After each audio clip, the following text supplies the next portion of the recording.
Hello everyone and welcome back to Math Bold Master. আৰম্ভ কৰোঁ আমাৰ আজিৰ সেশনটো। তো আজিৰ সেশনটো হ'ব এটা প্ৰেক্টিছ সেশন। তো অলৰেডি আমি প্ৰিভিয়াছ সেশনত কথা পাতি থৈছোঁ সাবট্ৰেক্ট ফ্ৰেকশনছ উইথ কমন ডিনমিনেটৰ, যেতিয়া আমাৰ ডিনমিনেটৰ কমন থাকে তো তেতিয়াহ'লে আমি দুটা ফ্ৰেকশনক কেনেকৈ সাবট্ৰেক্ট কৰোঁ এইটো আমি অলৰেডি শিকি থৈছোঁ। তো তাৰে ওপৰতে আমি কেইটামান প্ৰেক্টিছ প্ৰব্লেম আজি সলভ কৰিম। সো প্ৰথম কুৱেশ্যনটো হৈছে which of the following equations is true.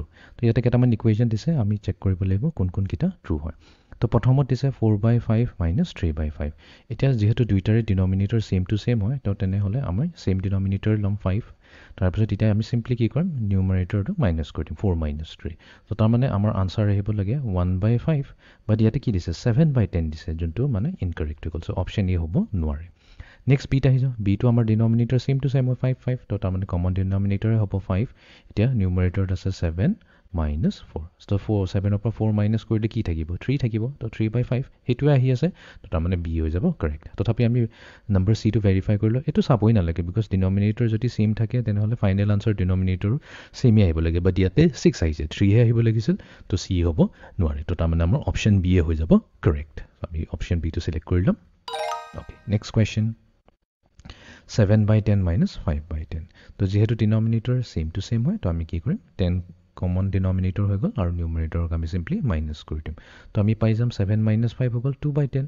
বাট ইয়াতে আমি এইটো আনচাৰ নলওঁ কাৰণ এইটো চিম্প্লিফাই হোৱা নাই, এইটোক আমি চিম্প্লিফাই কৰিব পাৰোঁ বিকজ 2 আৰু 10 দুইটাই হৈছে কমন ফেক্টৰ আছে 2। তো আমি কি কৰিম, নিউমাৰেটৰক 2ৰে ডিভাইড কৰিম, ডিনমিনেটৰকো 2ৰে ডিভাইড কৰি দিম। চ' 2 ডিভাইডেড বাই 2 হৈ গ'ল আমাৰ 1, 10 ডিভাইডেড বাই 2 হৈ গ'ল আমাৰ 5। তো তাৰমানে আমাৰ ফাইনেল আনচাৰ হ'ব 1/5। 1/5। নেক্সট কুৱেশ্যন আমাৰ আছে 11/12 - 4/12। তো এইটো কি হ'ব, আমি ডিনমিনেটৰ ৰাখিলোঁ 12, ওপৰত ৰাখিলোঁ 11 - 4। এতিয়া 11 - 4 কি হয় 7। তো তাৰমানে আমাৰ আনচাৰ আহিব লাগে 7/4। 7/4 নহয় 7/12 বিকজ কমন ডিনমিনেটৰ হ'ব 12। তো ইয়াতে আমি লিখিম 7/12। Next question which of the following equation is true।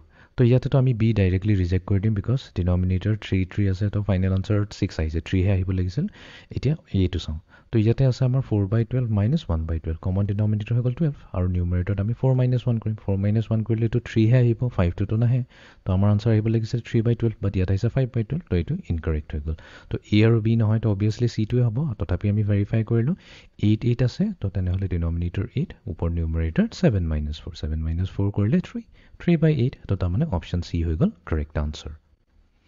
Okay, next question 7/4 - 3/4। তো এতিয়া ডিনমিনেটৰ হৈ গ'ল আমাৰ 4 আৰু নিউমাৰেটৰ 7 - 3। 7 - 3 হৈ গ'ল আমাৰ 4/4 হৈ গ'ল। আৰু এতিয়া আমি জানো নিউমাৰেটৰ আৰু ডিনমিনেটৰ 4 মানে কি, এইটো 1 হোল হৈ গ'ল। আৰু যদি কনফিউজন হৈছে এনেকুৱাকৈ চালে হ'ল, এটা ৰেক্টেংগল লৈ পেলাই তাৰ 4 ইকুৱেল পাৰ্টছ কৰি দিলে হ'ল। সেইটোৱে কৈছে আমাৰ ডিনমিনেটৰ 4। আৰু আমি কেইটা চিলেক্ট কৰিছোঁ, নিউমাৰেটৰকৈ কেইটা চিলেক্ট কৰিছোঁ, আমি 4টা চিলেক্ট কৰিছোঁ। তো 4টাই আছিলে আৰু 4টাই চিলেক্ট কৰিছোঁ, তাৰমানে গোটেই হোলটোৱেতো চিলেক্ট কৰিলোঁ, এই গোটেই হোলটোৱে চিলেক্ট কৰিলোঁ। সেইকাৰণে আমি 4/4 নকৈ পেলাই আমি চিম্পলি 1 ক'ম। তো এইটো হৈ যাব আমাৰ আনচাৰ 1।